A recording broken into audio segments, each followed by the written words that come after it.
Drafting to win sounds incredibly easy, but it can actually be quite hard. A lot of people are drafting just not to lose tournaments. What does all that actually mean? We're going to jump into a drafter's draft. We're going to try to put it into practice and talk through it on this Father's Day edition of Sunday Sickos. Let's get it.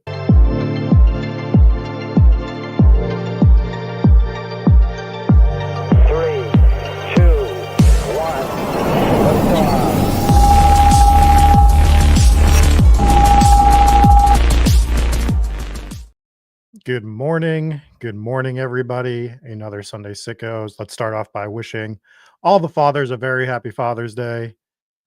Great fathers out there. You deserve this day for sure. But what are we doing today? We're drafting to win in Drafters Fantasy.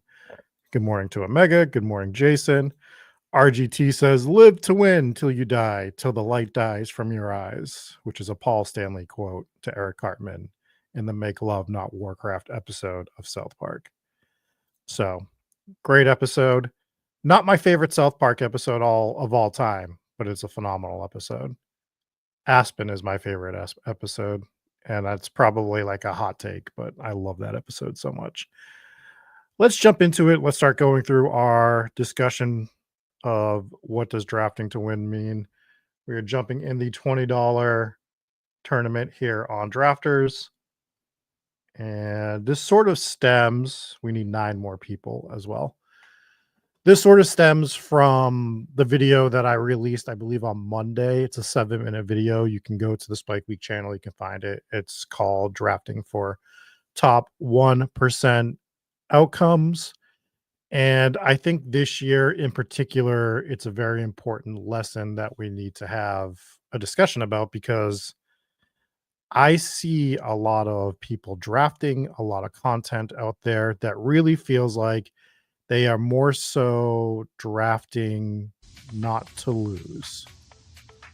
And I think that is just not the way to approach a tournament where you are shooting for a top 1% outcome in it, right? Like, obviously we're drafting tons of teams. We're trying to get them through. We want them to advance. But once they advance, what does that mean? How do you win? How do you differentiate yourself from the field? And that's different on a cumulative scoring site like Drafters than it is for a playoff format. And the example I brought up on Twitter this week, I laid out 2 running backs from last year. I don't remember the exact numbers, but I'm going to give you like a rough idea of what they were. Running back 1 through weeks 1 through 14 was the RB1. Weeks 15, he was like the RB27, we'll say. And then week 16, RB6, and week 17, RB5. Second running back was like RB28, weeks 1 through 28. RB30, week 15, we'll say. And then he was RB1, week 16, RB1, week 17. So what does that show us about those 2 running backs? Obviously, RB1 was a phenomenal smash in cumulative scoring, right? Like, just being the RB1, phenomenal, made a huge difference in cumulative scoring. He fails for you in week 15, doesn't help those teams advance, even though his advance rate was super high. And then he was good, not great, in the final 2 playoff weeks. RB2 crushed you in cumulative scoring. He was not a factor at all.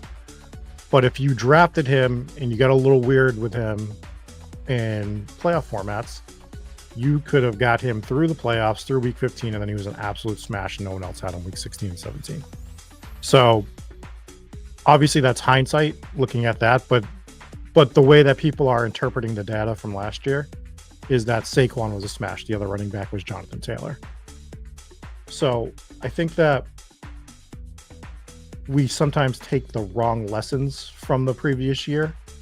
Like, obviously Saquon smashed cumulative scoring. You want that guy. That guy won tournaments in cumulative scoring. And I don't think that we talk about the playoffs being all that matters for the other stuff. And we don't draft that way. We draft for weeks 1 through 14. So I think that is one of the big points that I wanted to make this morning. We're doing well, No Cap Mac. Hope you're having a phenomenal day. Good morning, we're Seer. And I hope that point makes sense. We are obviously drafting from the Influencer 101. I've updated my hacker after last week's debacle of resetting everything. We will click that ready to draft button as we are ready to draft. But I've sort of simplified this a little bit. Now that I'm 18 drafts into this, I have my tourney percentage on here. The next one is the percentage of our quarterback one. Next one is our percentage that we have of our round one pick, our round two pick, and then the projected ownerships with round one, and round two.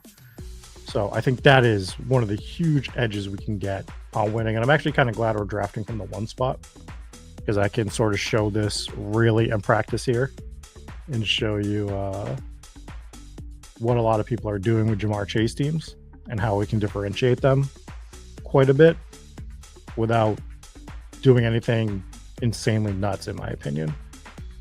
So as you can see, I have 12% of Ja'Marr Chase in this tourney. We have not been able to get Justin Jefferson yet, which is wild. It looks like Bijan has flipped Saquon here on drafters, which is interesting. But let's just grab Ja'Marr Chase from the 101. Oh no, Jim. Jim is at the 102. We got Jace. We have Huron in here. We have Self as well. BFFL has crushed this draft. He's already at 123. Looks like he's trying to max the drafters before the end of the June promo is my guess, which is a phenomenal thing to do. They are doubling all of their draft incentives right now. So if you draft 10 teams, usually you get one free ticket. They're giving you 2. And then at every incentive mark, they're doubling it. So if you're trying to get a lot of volume into drafters, that's what you should be doing. My goal is to be 50 drafts deep by the end of June on drafters. So I have a little bit of catching up to do. But over the next week or two, I'm going to be firing heavily into this tournament to get to at least 50. And if I get really on my hustle bike, maybe we'll try to get 75. But I have to save some entries for something else that I'm trying to do as well, which hopefully you guys will hear about soon. But I think drafting to win includes structure. I think a lot of people are leaning on 3 quarterback, 3 tight end builds this year, which without context, it's fine. Like, it's fine to draft 3 quarterback or 3 tight end teams or both based on the way you're drafting. I don't want that to be my entire portfolio, though. I'm pretty big on elite quarterback again this year. Shout out to Lord Reeves. He is also pretty big on elite quarterback this year.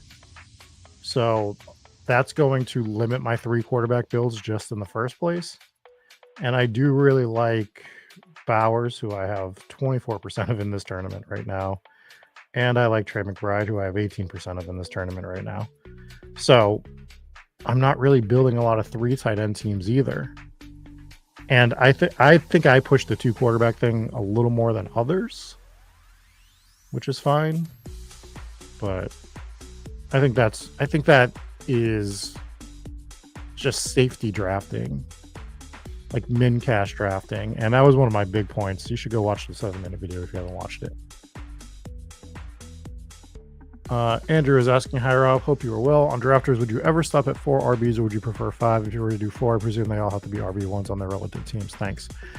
I would say that there are scenarios that I would stop at 4, but I guess that scenario would be, to your point, obviously they all, at least 3 of them have to have, like, you'd have to have huge draft capital in. And I was sort of doing this a bit on other sites last year. Underdog, obviously, with 2 less spots is a little bit different. But on drafters, let's get our 2 picks lined up and ready to go. So what I wanted to show is what we can see with Ja'Marr Chase here is we can see like the average draft percentage with people. Right now, Breece Hall is only getting drafted with Ja'Marr Chase 2% of the time. And then guys around here are 3%, 3%, 1%, 6%, 4%. So, and these guys are like heavy. Like Josh Jacobs is always getting drafted. So let's grab Breece Hall, who is 2%. And then just to make things really interesting, we could go Lamar here. He's only getting drafted 3% with Breece Hall, 7% with Jamar Chase, and 7% with Breece Hall. I think we're going to grab Lamar here. And we're going to do a Jamar Chase, Breece Hall, Lamar Jackson team. As we saw, Jamar Chase is not really getting drafted with Breece Hall and Lamar Jackson. So we leverage Breece Hall. We also get Lamar Jackson here as a bit of leverage as well. And what I really should have done, I think the real mistake here is I should have scrolled down to Josh Allen and just grabbed Josh Allen. So now I have that in my head that the next time I draft a Jamar Chase team, I want to make sure I get Jamar Chase with Josh Allen, because he's only getting drafted 1% of the time with him.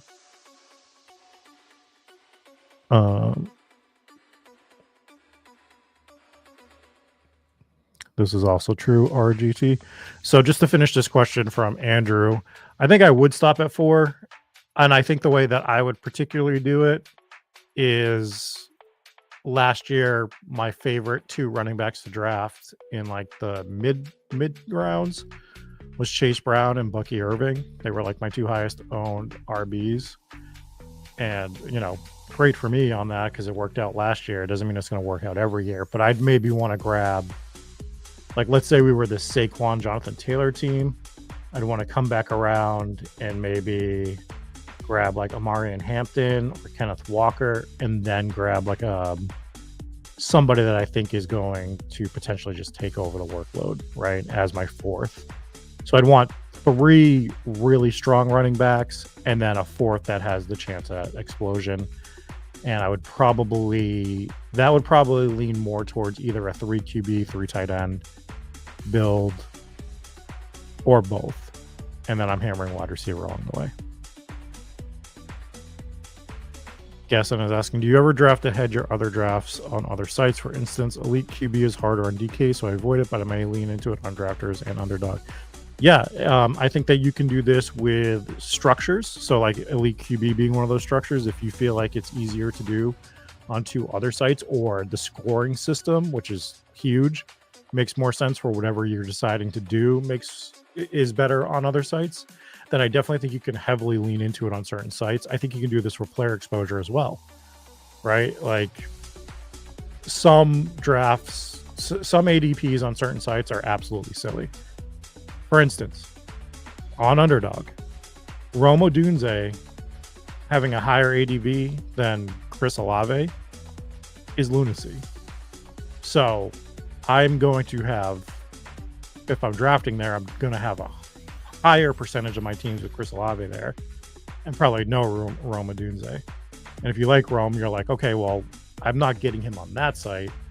Maybe I should lean into him on a site that his price is a bit better and be a little bit more overexposed on that other one. So I'm totally fine with that as well. Josh Allen just got married. Do you think that is a bull case or a fade case? We're going to make that a bull case because Haley Steinfeld was in the best movie that's come out this year so far. So we'll give it a bull case.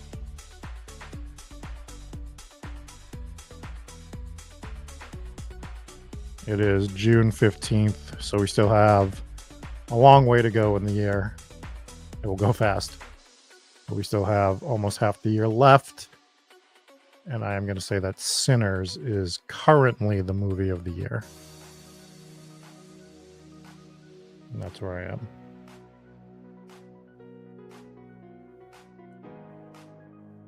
All right, so we got this Chase, Breece Hall, Lamar Jackson team. Devonta Smith goes right there. I am absolutely insanely heavy on Waddle, but as we can see, Waddle's only getting drafted 4% of the time with Jamar Chase. And I don't have a lot of Zay Flowers, who is not being drafted with Breece Hall. So we are making a team that makes sense here if we grab Zay Flowers. Not a favorite pick of mine. I don't really like Zay Flowers. I think he's fine here on Drafters more than other sites. But we get the Lamar Jackson correlation. We get caught up at wide receiver if we go Flowers and Waddle. And we have a team that is quite unique to the field now, just by looking at our projected ownership numbers, which I think is something you can really help give you an edge building within the structures you want to build in, but making the teams a little bit different. Guessing is saying feels like there's only 2, maybe 3 good movies a year now. I think that's fair. I think Hollywood has really altered the way that they make movies, and you sort of have to look for good movies in different ways. I mean, sometimes they're direct releases to like Netflix or Apple or whatever, and not all of those movies are good by any means, so don't think that's what I'm saying. I think the one genre that has made significant noise or has had significantly good release schedules for the last 2 to 3, possibly 4 years is the horror genre. They're making way better movies than they were. Like, I think the 2000 to 2009 is like the worst years of horror that have ever occurred. And I think there's been a huge renaissance in the horror space in the last 4 years or so. There's been some really good horror movies that have like great visuals, great acting, great storytelling, and that genre just gets so overlooked because of the way that it was like stigmatized back in like the 70s and 80s. So not for everybody, understand that, but if you are into horror, we've gotten some really good movies over the last few years. Obviously some bad ones. There's a terrible one coming out this year. I haven't even seen it.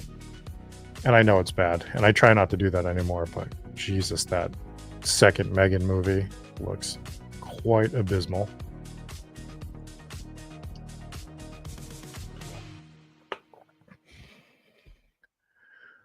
This is part of the problem too. RGT says movies suck because we're lemmings who want the same thing over and over again. Kind of true. It's kind of true.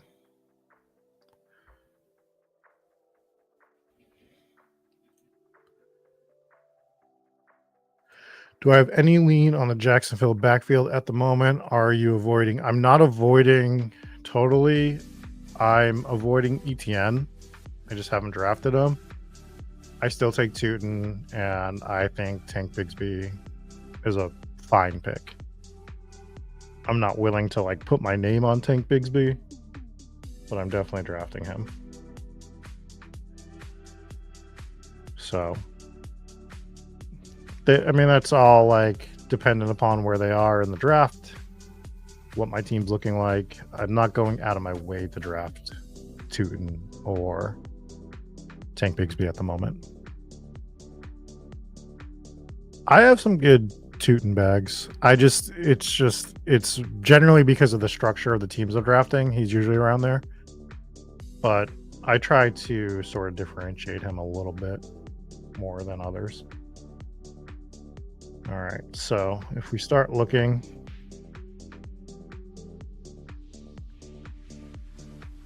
we can start to see some of the percentages versus, so like we're basing everything right now off of Jamar Chase and Breece Hall projected ownership combinations.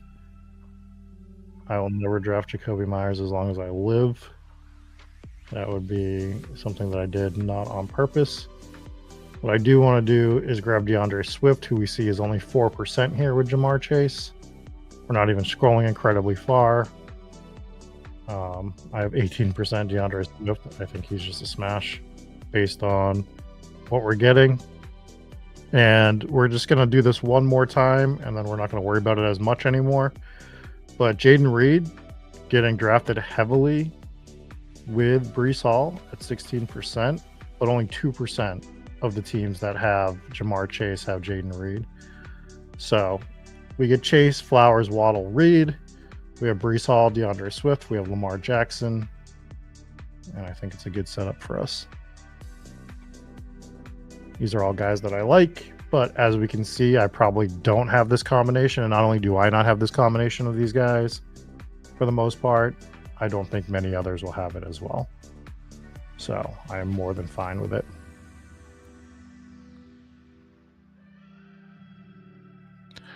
Yeah, this is the other problem. Like, there was like a golden age of buying movies for what, 7, 8 to 10 years between 2000 and 2010. I mean, I'm ballparking the years there. I don't think Best Buy sells. Not that I go to Best Buy. I mean, who goes anywhere anymore? Not that I go to Best Buy anymore, but I've heard that they don't sell movies anymore. And I also heard that Target doesn't sell movies anymore. So, because the sales are going digital, not as many. Sometimes movies just don't even get released in physical copy anymore. As well, it's just a changing industry. And I think what's going to happen is streaming is going to have to like they're going to have to start like gobbling each other up and merging and all that fun stuff in order for there to be some sort of stabilization in the next 5 to 10 years. I got rid of mine. I mostly don't regret getting rid of my DVD collection. The one thing that I regret getting rid of, and this is going to show you how much of a nerd I am, I had, I think, almost all of, if not all of, the Naruto box set on DVD, which were just like beautiful collector's cases. I really enjoyed the way those displayed. But, you know, Blu-ray came out and you're like, well, they're not Blu-ray. And I kind of regret getting rid of those.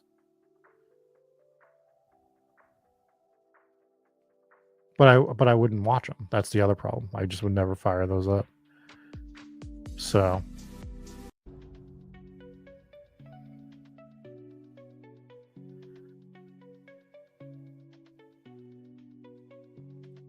Oh, you're saying that? See, I heard that they didn't. Maybe they're starting to stop selling.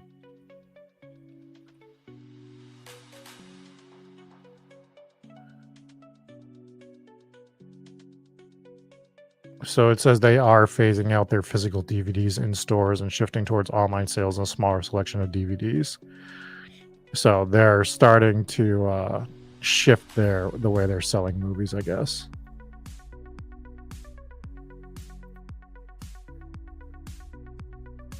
We don't have a lot of pawn shops in the area of the country that I live in. Like, they exist. I'm not saying they don't exist. But what we have here, at least in my general area, is we have flea markets, particularly a couple of bigger ones. And flea markets in the Northeast are different than flea markets other places of the country from what I've seen. So it's like the Rainham flea market is one of the biggest ones around here. And it's not, I'm not saying it's clean, but it's cleaner than other flea markets that I've been to in other parts of the country. Some of those have been woof. Okay, so we see a bit of a quarterback run happening, which we're fine with. I don't really care about the ownerships anymore based on some of the stuff we've done. I've wanted to get more Ibuka, but this is one of those ones that I prefer Ibuka on other sites than here. Let's go ahead and do it here just to make sure that we stay up on this. And I want to grab Mark Andrews as well. And we'll get our first tight end there. I don't think Mark Andrews would have made it back to us. I'm fine with pulling him up in the 9th round. Fine by me.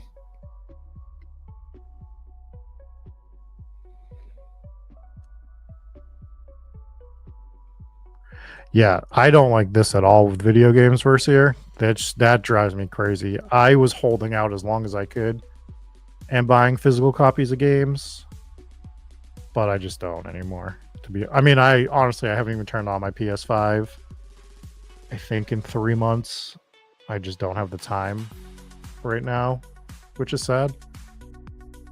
I think that a lot of my video games are being done on one of my other channels that I do playthroughs. But yeah, it's rough.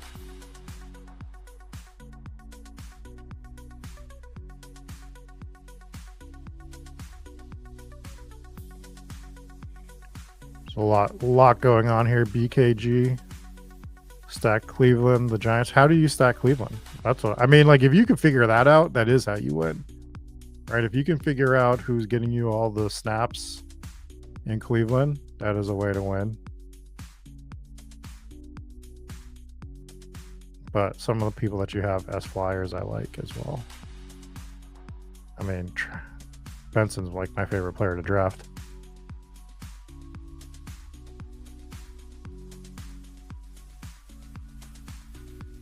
That's phenomenal, James. They can come pry it from my cold dead hands. Does GameStop really have a reason to exist anymore? They are turning into more of like a hobby store, which is like what a lot of stores are turning into, which is weird. You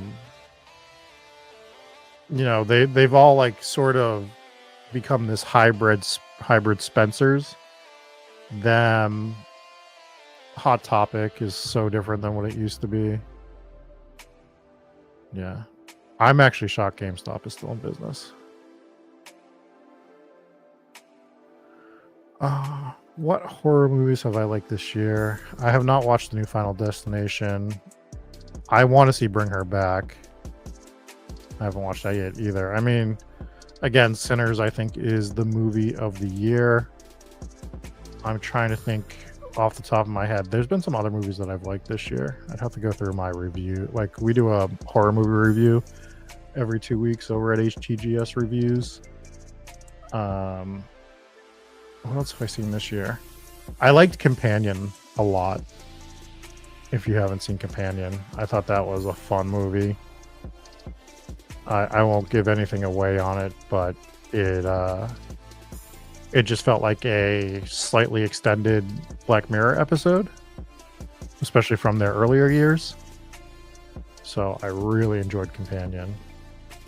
If that's one you haven't seen yet.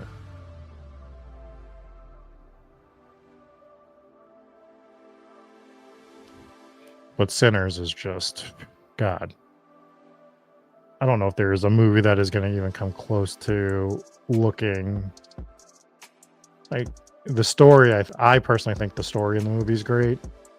I think that it's really well done, but the visuals overall, like just the color that they used in that movie, like the grading in that movie, oh my God, I don't know if we'll see anything better. I just do not think we will. All right, we are about to be on the clock here. And yeah, so Tootin I have 12% to exposure to right now. I do like Shahid. I do want to make sure I get a little more of him.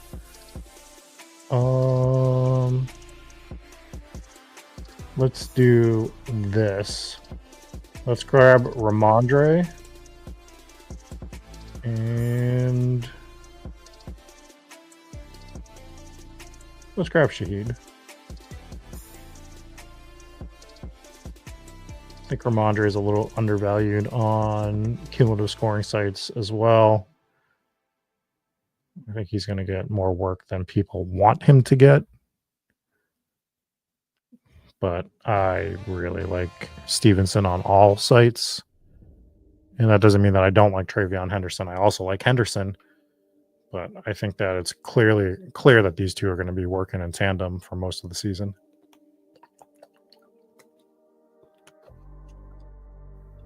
So those are like the guys that I'm trying to pick out of here, where like as much as I like Tootin, prefer him on other sites. No bueno, Jason. Yeah, they did a great job with that, James. Even some of the more jarring scenes in that movie, I think once you, because there's one scene that is very like visually jarring, but like once you understand the context, it's so well done.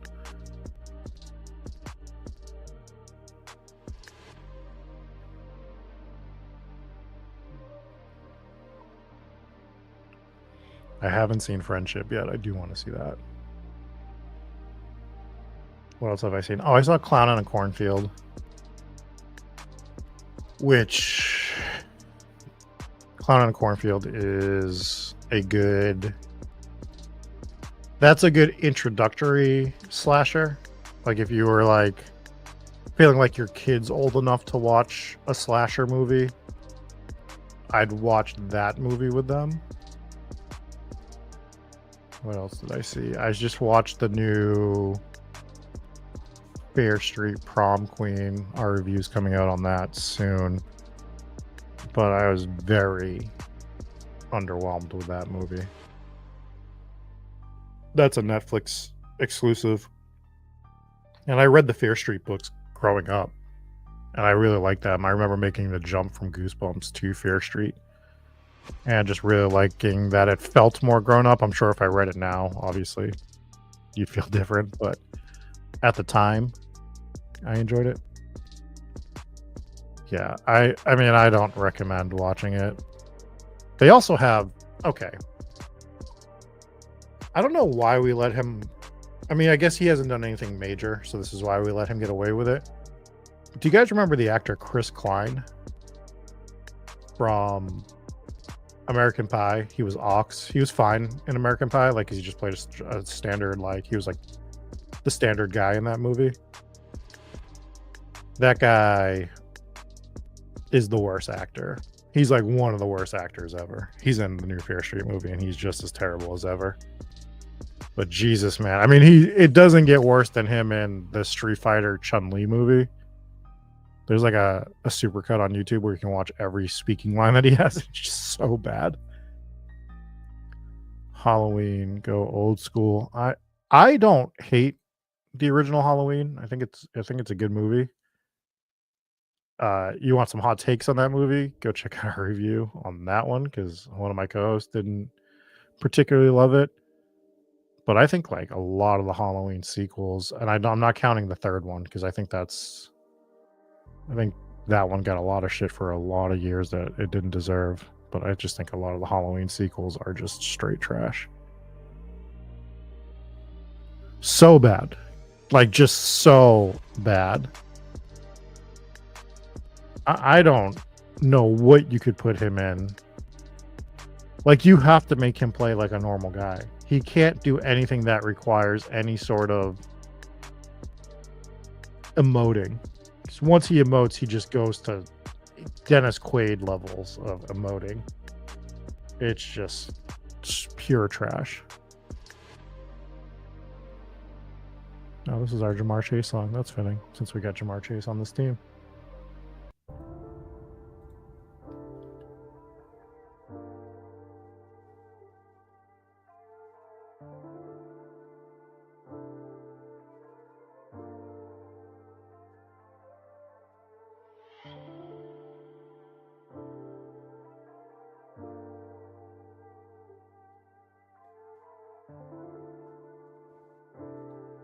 All right, we see Dobbins go there. One thing I like doing is putting Andrews and Likely on the same team. But I do already have Zay. So I don't know how much I want to overstack Baltimore. I think it's fine. I think we're going to grab Tua, though. And then we're going to make sure that's what we want to do. We'll grab Tua to stack with Waddle. And we're at 2, 3, 6, 1.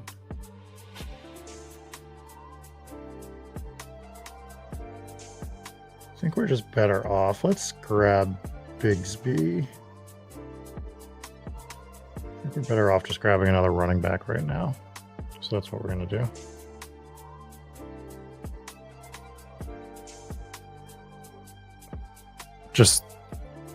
Just absolute garbage. Like, whatever that is. That Buster Rhymes scene, pure garbage.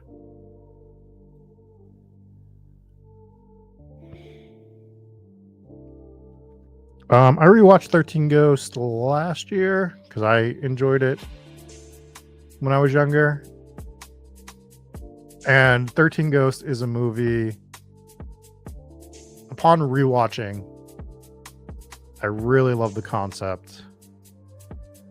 And I have nostalgia for it, so it's higher in my mind than probably someone else's. But if you take a step back, I don't think it's great. I think it's got a great concept. And I hope they do that show that they're planning on doing, where they do 13 episodes and each episode is a backstory for one of the 13 ghosts. And I hope it leads into a new version of that movie, a better version. But yeah, that's what I will say about that.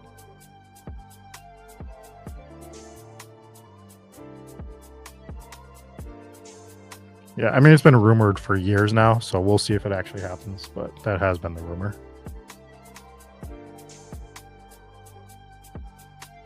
But I think it would make a compelling concept. I think you could even do it as 12 episodes, because if I recall, 2 of the ghosts are like a mother and son. So you could probably get away with doing 12 episodes of that particular show. So here's a fun fact. Josh says a throwback favorite of mine is Killer Clowns from Outer Space. So we reviewed Killer Clowns from Outer Space, and my special guest that helped review that movie was John Daigle and Rich Rebar. They came on and we reviewed Killer Clowns from Outer Space. So if you want to hear us talk about that, you can go find that review. I got to get them on again soon for another movie review. Probably be after football season though.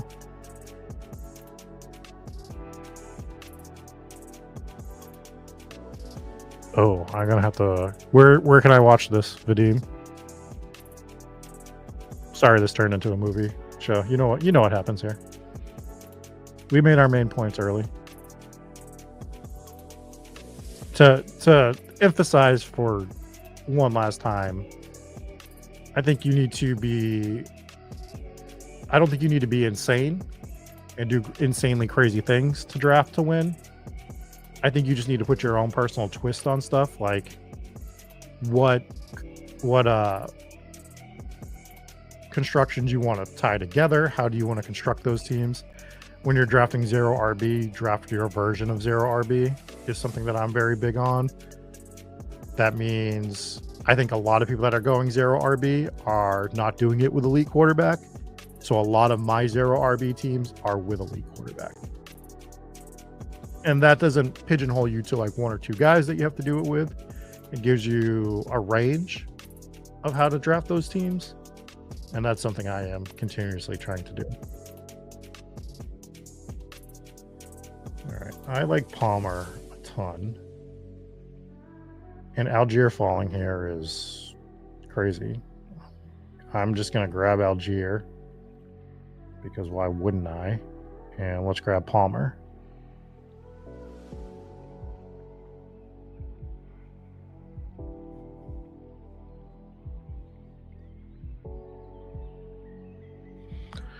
Yeah, this was a sad horror movie.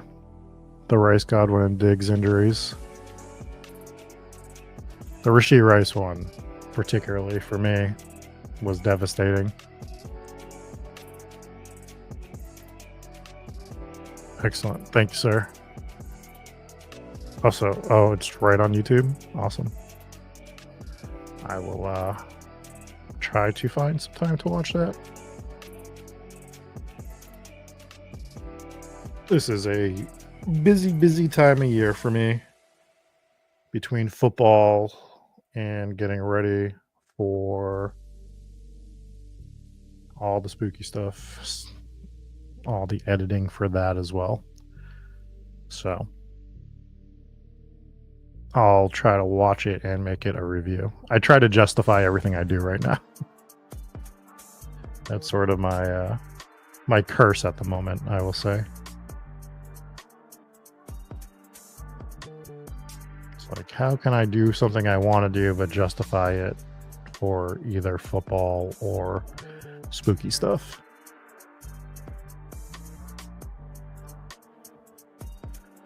All right, our team right now is a 2-5-7-1 with Lamar Jackson and Tua, Brees Hall, DeAndre Swift, Ramondre Stevenson, Tank Bigsby, Tyler Algier, with Jamar Chase, Zay Flowers, Jalen Waddle, Jaden Reed, Ibuka, Rashid Shaheed, and Josh Palmer. And then our tight end is Mark Andrews. I think it is shaping up quite well. I think we are good with it at the moment.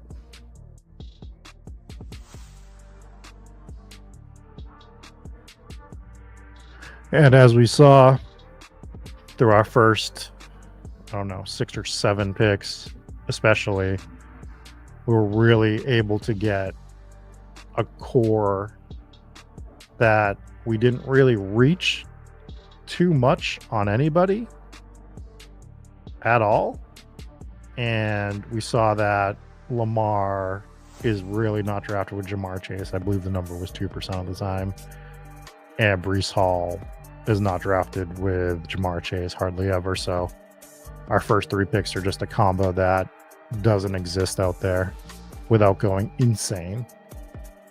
And then we were able to add some more pieces that just sort of threaded the needle on that as well without going nuts and reaching.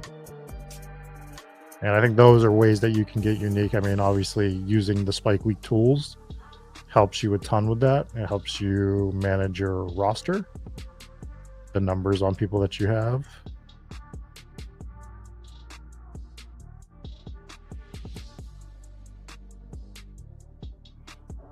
And it allows you. I also made these numbers a little bit bigger. I hope you guys can see that better this week. Let me know if that does look better for you guys, if it makes more sense. I know last week was a disaster after doing the hard reset on it and then forgetting to change it.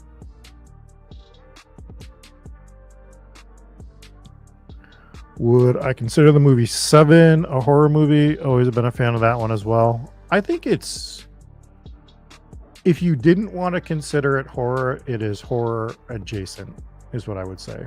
But I guess I would consider it a thriller more than a horror, but I think it has some horror elements within it.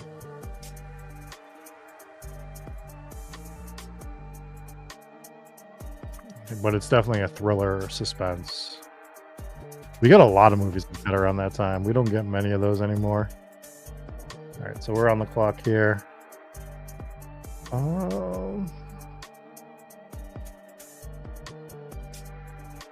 Let's grab Mason Taylor. Do a Brees Hall. Sort of correlate those. And I think Justice Hill makes more sense than it would have grabbing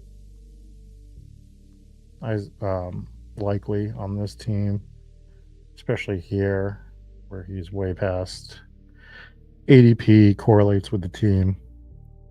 He's our 6th running back. I think we're going to do it.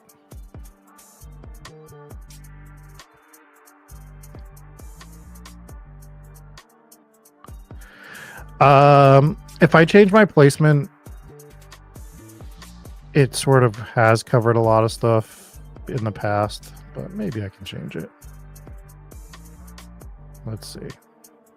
Let's see if there's something I'd rather do here. It won't let me edit it until I get out of the stream. Yeah, I'll look at it next week and we'll alter it. That's what we'll do. And maybe I'll throw myself like in the top right corner going forward.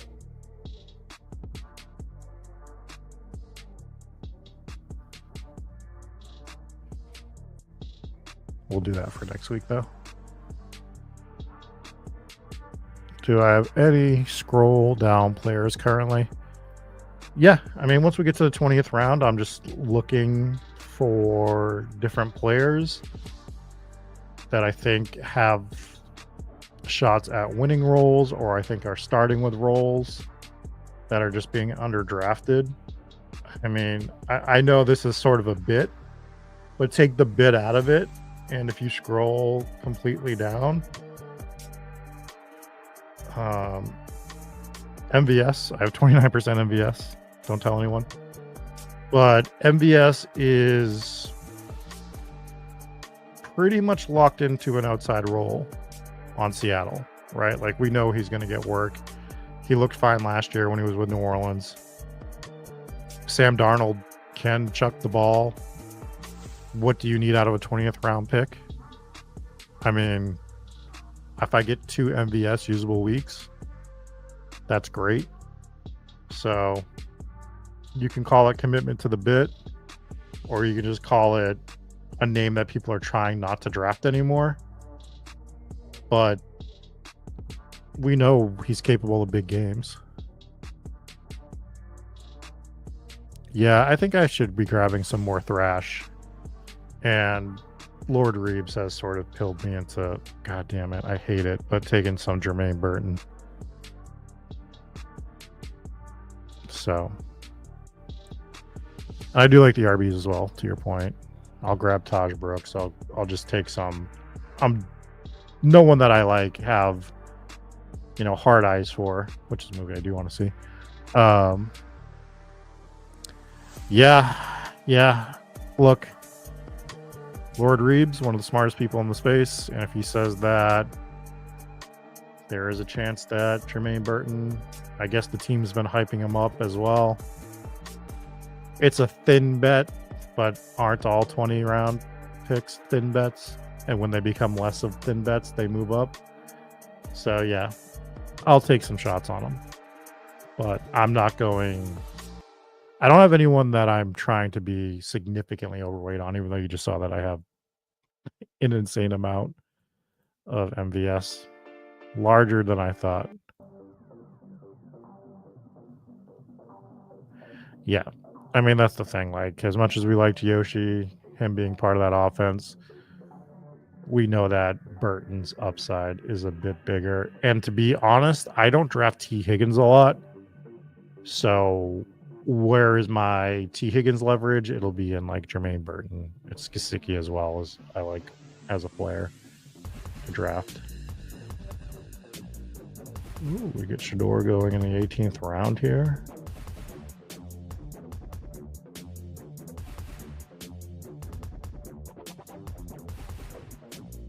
All right, we are on the clock again.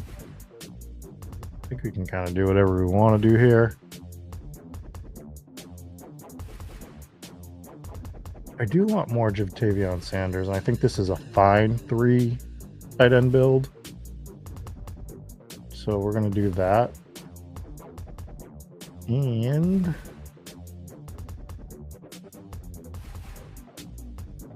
let's grab Sean Tucker's the other guy that I like. Let's grab Devin Neal. And then we'll finish off being able to do whatever we want to do on this 2773 build.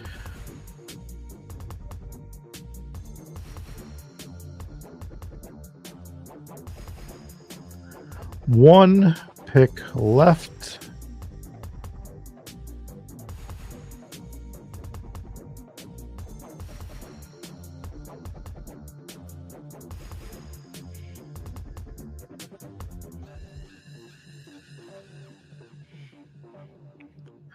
But I just ask you guys to think about your process in drafting, but always be thinking about your process in drafting. If what you like is 3 quarterbacks, 3 tight ends, and you think that's what gives you an edge, then you do that. That's how you draft. But checking the numbers on this stuff, looking at constructions that have done well in the past, not really for me. Overall, there will be some builds that get those. I don't even really like doing it here. Andrews is sort of my cutoff point where I feel like I could still generally get a 2 tight end build with Mark Andrews, but taking Mason Taylor, Tavian Sanders seems fine.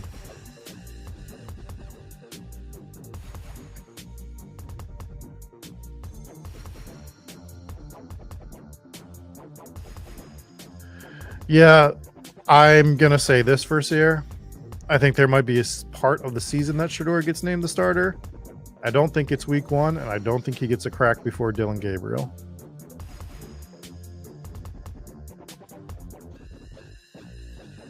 I mean, not that the Browns are scared about having looking bad, because Jesus, when have they ever not look bad? But I think that they have to at least give Gabriel a few games before they bring in Shador.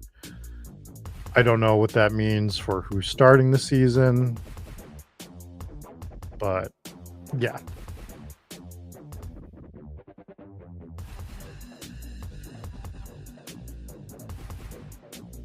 I think what you want is the QB2 on Cleveland, but I don't think you ever want them on drafters. I don't think you want any cumulative scoring Cleveland Browns quarterbacks. Those are playoff shot guys, in my opinion.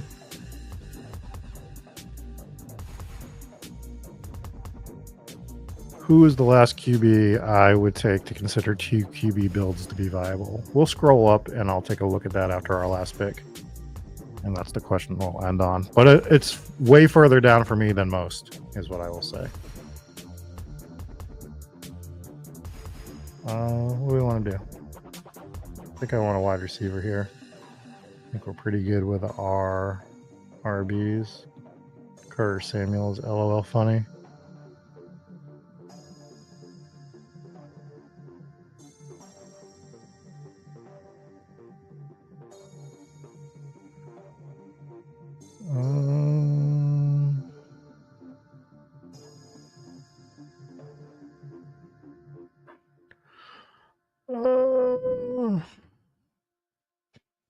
I've also been grabbing a little bit of Troy Franklin here and there. We'll grab Troy Franklin on this team. So we went Lamar, Tua, Breece Hall, DeAndre Swift, Ramondre Stevenson, Tank Bigsby, Tyler Algier, Justice Hill, Devin Neal, Jamar, Zay Flowers, Jalen Waddle, Jaden Reed, Emeka Ibuka, Rashid Shaheed, Josh Palmer, Troy Franklin, Mark Andrews, Mason Taylor, Jatavion Sanders. We get Baltimore stacks. We get Miami stacks. Shout out to last year's Week 17 matchup, maybe the year before. Who knows? Everything starts to drive together. Let's look at the quarterbacks. So I think you're fine through here with 2. Purdy, Caleb, Drake, McCarthy, Herbert, Goff, Prescott. Like, I'm fine if my first quarterback is Stroud, Love, or Trevor Lawrence. I'm fine with my second quarterback being like Bryce Young, Cam Ward. Like, that's like my low end 2 QB. Like, I'm fine with one of these guys being my QB1 and then having just one more. Now, if it's Darnold as your second, I don't know. Maybe I want to grab someone else as well. But I'm really not pushing it that far myself too much. I like to live in the range where my second QB is usually Penix, Young, Cam Ward at the absolute worst. So that's where I am on that. I hope that all of you guys have a great Father's Day. Make sure that over the next few weeks you are taking advantage of this drafters promotion. Details are on the site. It's on their Twitter. We've dropped it in the Discord quite a bit. Make sure you join the Discord. We have a premium Discord that you get a ton of great best ball talk within there. For myself, for Spike Week, we will catch you next week. Thank you guys for joining me, and peace out.